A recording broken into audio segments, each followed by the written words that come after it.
This is Harry Judd for Boxing Social in association with Betfred. We're in Liverpool for the Liam Smith and Hassan Wendienko fight, but I'm delighted to be joined by the one and only Natasha Jonas. You've done the city proud tonight. Yeah, I mean, I always try. I try my best. And yeah, I'm just glad I got the win. How much does it mean to you to unify that division? It was brilliant. It was just an opportunity, like winning the first belt. It was an opportunity that presented itself, you know. I think Brockhouse, the fight she had, fell through.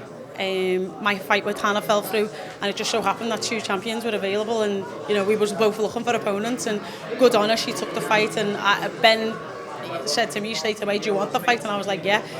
That was on the Monday. By the Friday, it was done. So that's what happens when you're fearless and you're a true champion takes the biggest challenges, and I appreciate everything that she done. Were you surprised in how dominant you were, especially in the scorecards? Look, like Joe said, she took a lot of shots in that fight. She done herself proud, but were you surprised in how dominant you were in that fight? I did. Like when I go back to the corner, when it's a close round, Job will tell you. So I thought, right, maybe that's one down. Yeah. So I think Joe said 3 were close. So I was surprised when all 10 weren't, or two cards weren't, and so it is what it is. And yeah, I'm just happy that I got the win. Your sparring partner, GB stalemate Cindy, was behind me shouting, "Just enjoy it, Natasha, just enjoy it." What do you say to that? No, to be fair to Cindy, she's put me through hell. She has literally put me through hell, and I know, you know, them amateurs, there's no coming down. They're always fit, they're always fight ready.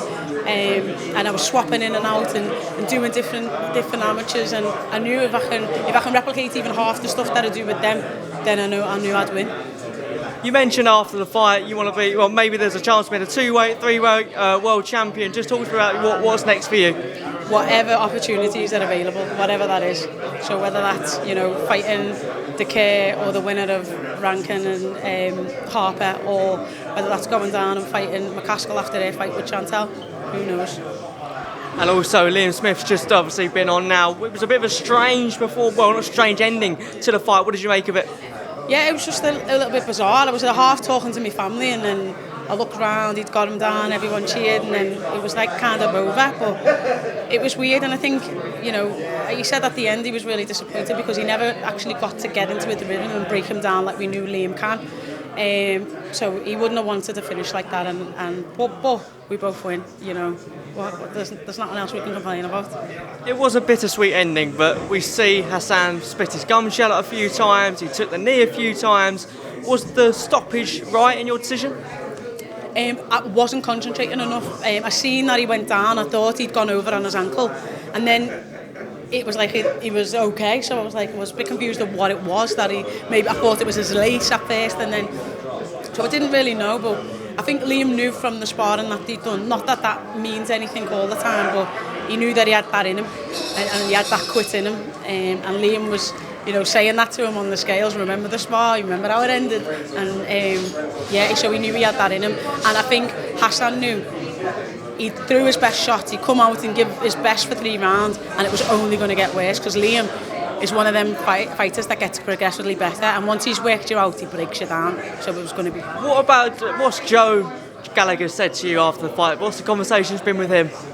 I mean, he's happy, but we haven't had much. We haven't had much from, you know, running to Sky and running to my family and trying to see everyone, and yeah, doing drug testing. So I haven't really had much thingy, but I know he'll be happy. I know he'll be proud. I hope that I represent him well as well. And finally, then, what about the atmosphere here tonight? So much support for you tonight. Yeah, I knew there was going to be. That's the whole point. That's why I wanted to be here. That's why I wanted to be in front of Liverpool, in front of my own fans. So. Thanks all to Boxing Social, Natasha.